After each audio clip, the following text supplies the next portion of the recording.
Welcome to Starbound, where every star tells a story. Ever wondered if a fearsome space creature could just be misunderstood? Let's get into the story.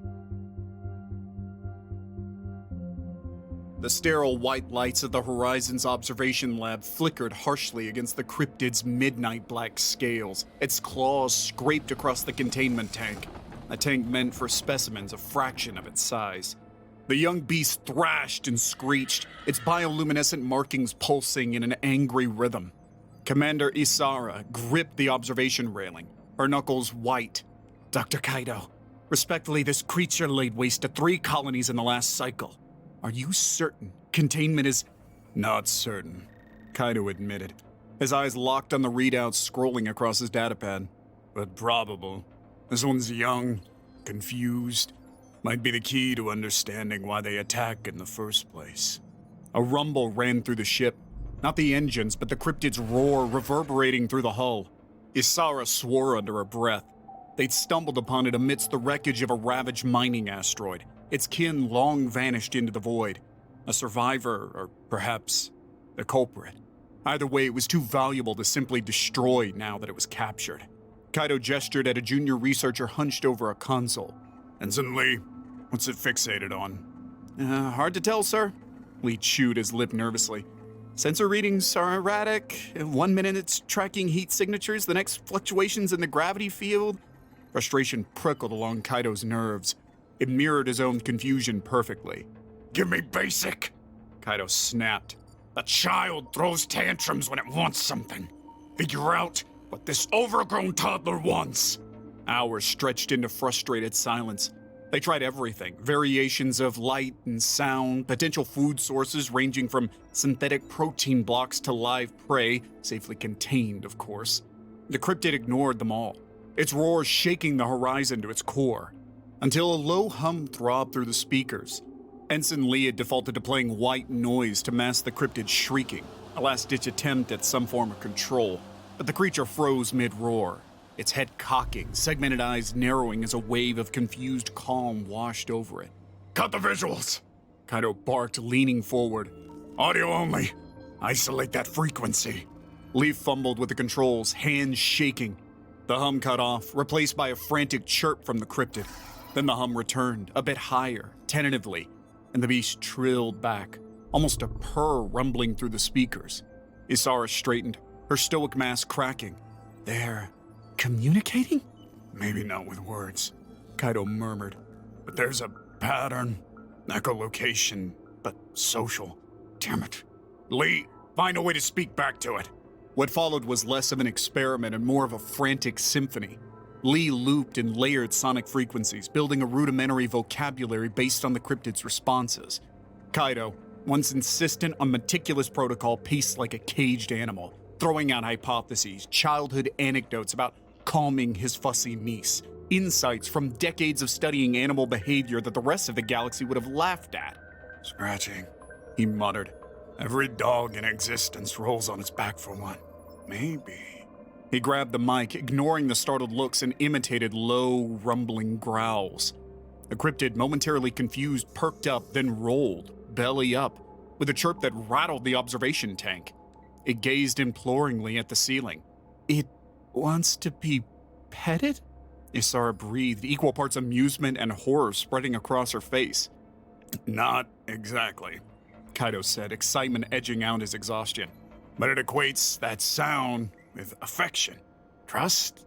This isn't some mindless predator, Commander. There's social intelligence here. The simple melody grew complex. Lee isolated the Kryptid's calls, separating panicked chitters from contented rumbles. They were learning its language, and it was learning theirs. One song, 2 voices echoing in the cold heart of a research vessel. The song had been playing for 3 days when the first delegation arrived. Not in welcome, but in outrage. Sleek ships of the Virillian Combine hung like angry hornets outside the horizon, buzzing with demands and barely concealed threats. You endanger us all! The Virillian ambassador's voice crackled over the comms, a thin, reedy thing that grated on Kaido's ears. Playing with a Kryptid pup is the folly of children, not scientists. I agree. The risks are substantial, Kaido retorted, forcing evenness into his tone. Which is precisely why we need to understand them. This creature is acting on instinct, not malice. The only instinct of a cryptid is to destroy. Fury distorted the ambassador's voice. They're coming herald's doom. Do you wish to bring that upon us all? The accusation stung. Kaido glanced at Isara, who stared back at him with grim resolution. The cryptid, blissfully unaware of the galactic panic focused on it, hummed a low, inquisitive note at a floating ball of light in its tank. A toy, nothing more, but the sight of it would likely send the Virillion spiraling further into hysteria. Give me 2 weeks, Ambassador, Kaido pleaded. There's communication potential. A chance we might figure out why they attack, how to deter them. 2 weeks. Hissed the alien voice. Then your pet will be eradicated, and your fool's errand will end. The comm line went dead. Kaido slumped in his chair, the weight of the galaxy, not just the creature on board, settling heavily upon him. We're out of time, he told Isara. We need a breakthrough, and fast. But the cryptid only crooned, batting lazily at its new toy, oblivious to its precarious place at the center of a storm ready to break. Time wasn't the only thing they lacked. As news of the Horizon incident spread, the trickle of outraged messages became a torrent. Even some crew members shifted uneasily. The once familiar hum of their research vessel overlaid with the dissonant, haunting melody of the cryptid's song. Sleep became a luxury no one could afford. Kaido's team dissected every note, cross-referenced observed behaviors with their limited knowledge of cryptid biology. It was Ensign Lee, a mousy, often overlooked man who noticed the pattern within the pattern. Sir, they don't have words, not like us, he stammered one morning, blinking red-rimmed eyes. But when they're together, the songs get more complex. It's like, pack communication. Kaido stared at the jumbled graphs on Lee's datapad for a long moment before understanding dawned. Play instinct. They learn through roughhousing. Kaido felt a manic sort of elation rising. This thing. He gestured towards the tank where the cryptid blissfully rolled on its back. It's lonely. Are you suggesting we let it out, sir? Lee squeaked, horror flooding his face. Not out, Kaido corrected, already formulating a plan so daring it skirted the edges of madness. But let's contain. Give it room to interact on its own terms. To play, goddammit! The bridge of the Horizon was not designed to contain a cryptid, even a young one. Reinforced bulkheads were shoved aside, consoles hastily relocated. Fear hung thick in the air as technicians bolted down sensory arrays and jury-rigged the network of sonic projectors to mimic the cryptid's communication. When the containment tank finally drained, the beast blinked its segmented eyes, confused by the sudden expanse of space. It chirped tentatively, a question echoing off the metal walls. The team froze. All eyes were on Kaido, awaiting his signal.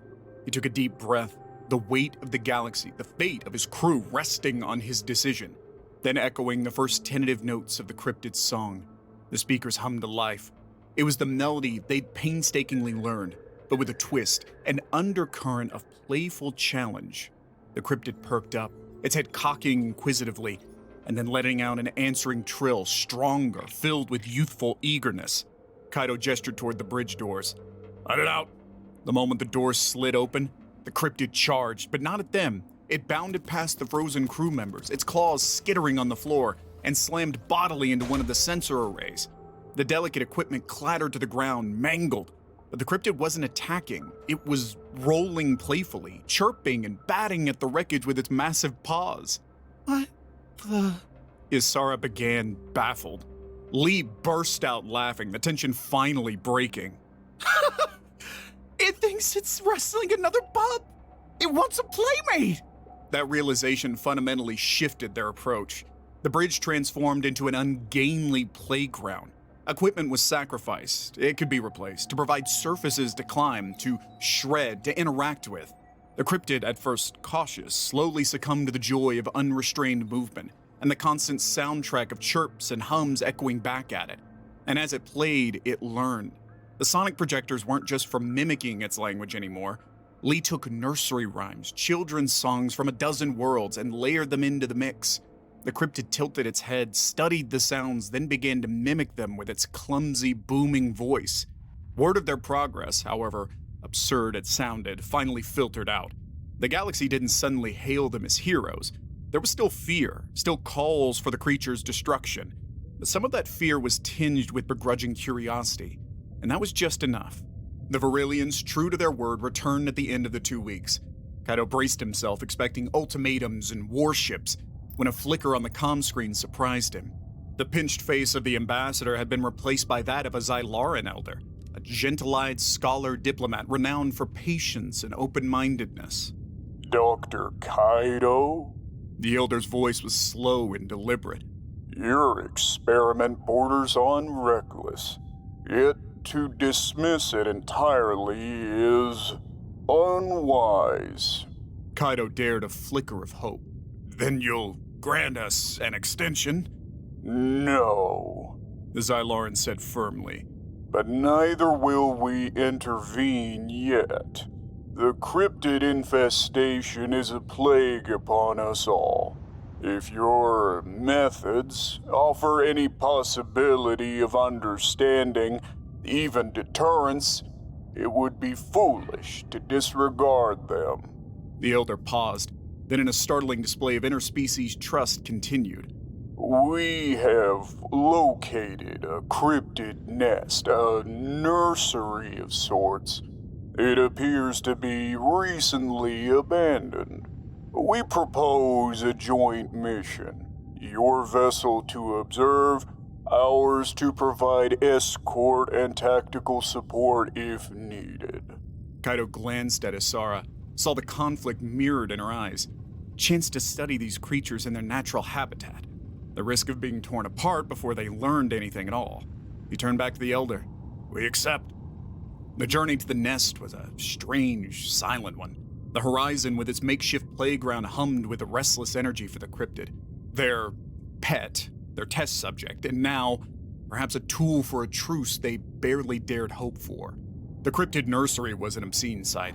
Asteroids pockmarked with gargantuan claw marks littered a desolate nebula. Charred remnants of a ravaged planet spoke of the potential fury these creatures could unleash.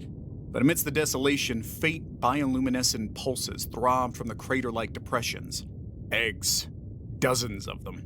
The Xylaran battleships fanned out defensively, charged weapons trained on the nest, while a mixed crew of scientists and soldiers descended in a Horizon shuttle, Kaido among them. Dr. Kaido? A heavily armed Xylaran warrior hissed into his comms. Remember, these are not your playthings. At the first sign of distress from the hatchlings, we will open fire. The cryptid in the shuttle whimpered, restless, sensing its kin from afar. Kaido laid a calming hand on its scaled flank, surprised by the warmth radiating through the thick hide. When they landed, silence was their first enemy. No roars, no screeches, no sign of life apart from the faint glow of the eggs. Kaido knelt by one, its shell leathery and mottled, and felt a dull echo of the beast aboard the Horizon. There's no threat here, he said tightly. The hatchlings are dormant. It appears the adults... He had trailed off, the implication clear. The cryptids that laid these eggs were likely the ones rampaging through the galaxy, and they were nowhere to be seen. A trap? Isara whispered, but her grip on her pulse rifle was hesitant, not aggressive. He had no answers, only the relentless chirping song of the cryptid, its body practically vibrating with the urge to explore. Kaido took the gamble. Lee, signal the ship. Mimic a hatchling's call. Loudest setting. The sound that filled the nebula was a mournful keen, a cry for attention. It echoed off the ravaged asteroids with a chilling resonance. Minutes stretched into excruciating silence. Then the nebula itself seemed to shift. Out of the darkness, massive shapes materialized, sleek and monstrous. Kryptids. Not in attack formation, but circling the nest with mournful wails. They did not attack. Instead, the cryptids lowered their massive heads to the eggs, a rumbling thrum resonating from their throats. The dormant eggs faintly pulsed in response. Music, Kaido breathed. Hatchling calls. They were drawn to music before. He turned to Ensign Lee, urgency crackling in his voice. Can you improvise something. A melody like the ones we used, but mournful, empathetic. Lee, fingers trembling, began to weave a lament through the comms. A slow, minor-key dirge infused with the cryptids' own tones, broadcast across the nebula. One by one, the cryptids took up the call, a chilling chorus echoing amidst the graveyard of their unhatched children. What happens now? Isara asked, tension thrumming through her. The Xylaran soldiers remained grimly ready, but their weapons were lowered, their hostility tempered by the haunting sorrow that permeated the dead nest. I don't know, Kaido admitted. Then a flicker of movement caught his eyes. One of the eggs, larger than the others, pulsed brighter, cracks webbed across its surface. He pointed. Look! The egg hatched, not with a shriek as they'd feared, but with a whimper. The newborn cryptid was weak, its bioluminescence faint. Still, it reached blindly towards the adults, seeking the comfort only they could provide. The lead cryptid, a scarred female with a jagged scar across one eye, lowered her head and gently scooped the hatchling onto her back. It settled there, content, as the cryptids resumed their mournful vigil. Kaido slowly stood and turned to face the Xylaran commander. It's grief, he said, voice thick. They're not mindless monsters. They protect their young. Something wiped out this nest. He gestured at the scarred asteroids, and now they're lashing out. The Xylaran remained silent, then nodded. Wordlessly, he signaled to his ships. Their retreat was orderly, leaving the humans and the cryptids amidst their shared sorrow. News of the nursery spread, a ripple disrupting the galaxy's narrative. The cryptids weren't an unstoppable, void-born plague. They were a grieving species, capable of care, capable of being wounded. The horizon became an unlikely pilgrimage site. Delegations tentatively arrived, at first wary, then awed by the sight of Dr. Kato, a small, unassuming figure, standing beside a cryptid whose claws alone could rend their ships in half. The creature remained, not as a prisoner, but as a testament to the tenuous understanding slowly blooming amidst the stars. It wasn't peace, not yet. Fear still lurked in the shadows, whispering that they were coddling the beast, that one day would consume them all. But there was a dialogue now, spearheaded by the gentle trilling of the cryptid song woven through human melodies, a halting, hopeful symphony against the silence of the void. The cryptid attacks began to lessen, not out of pity, Kaido knew, but from a dawning, wary comprehension. If they raided, if they destroyed, more nests would fall silent, and the fury of their kin would be relentless. It was a brutal sort of deterrence, but it worked. One star system at a time, the Horizon and its crew visited cryptid hotspots. The young cryptid, affectionately nicknamed Sparky by Lee, led the way. Its playful nature disarmed tense encounters, proving they were capable of behavior beyond rage. Kaido, ever the xenolinguist, refined their sonic communication. The breakthrough came with a clumsy rendition of a children's counting song, echoing across the scarred landscape of a once raided planet. It wasn't the song itself, but the patterns within it. Counting, the assigning of value, was a higher level of cognition the galaxy hadn't credited the cryptids with. Bartering began soon after. Raw materials easily replenished in exchange for the cryptids moving their migratory paths away from populated systems. Fragile agreements built on music and mathematical equations formed the bedrock of a tenuous truce. Years turned into a cautious decade. The cryptids remained enigmatic, their social structure still a puzzle Kaido's team tirelessly worked on, but that very mystery forced the galaxy to reconsider their tactics. No longer was it about brute force, but careful observation and a grudging respect for a species that stubbornly defied simple categorization. The Horizon, once a simple research vessel, morphed into an interspecies ambassadorial ship.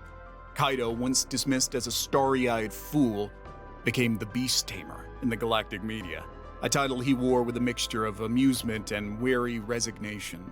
His crew weren't simply researchers anymore. They were diplomats, linguists, and above all, bridge builders of the most unusual kind.